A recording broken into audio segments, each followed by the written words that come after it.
সমাজবিরোধী বা রাষ্ট্রবিরোধী কর্মকাণ্ডে বিএনপির কোনো নেতাকর্মী জড়িত নয়। যদি কেউ বিএনপির নাম ব্যবহার করে অপকর্মে লিপ্ত হয় তাদের কোনো ছাড় দেয়া হবে না বলেছেন বিএনপির সিনিয়র যুগ্ম মহাসচিব রুহুল কবির রিজভী।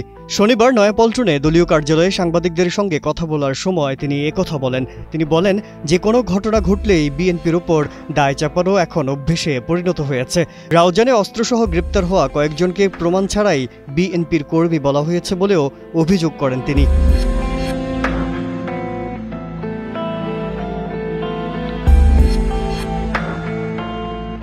আইনশৃঙ্খলা পরিস্থিতির উন্নতি হয়নি উল্লেখ করে রিজভী আরও বলেন, দ্রব্যমূল্য নিয়ন্ত্রণে সরকার ব্যর্থ, এর ফলে দেশে সামাজিক অস্থিরতা সৃষ্টি হতে পারে। তিনি আরও বলেন, গণমাধ্যমকে সত্য ও বস্তুনিষ্ঠ সংবাদ পরিবেশন করতে হবে। একটি অসত্য সংবাদ রাষ্ট্র ও সমাজের মাঝে অনেক বিভ্রান্তি সৃষ্টি হতে পারে।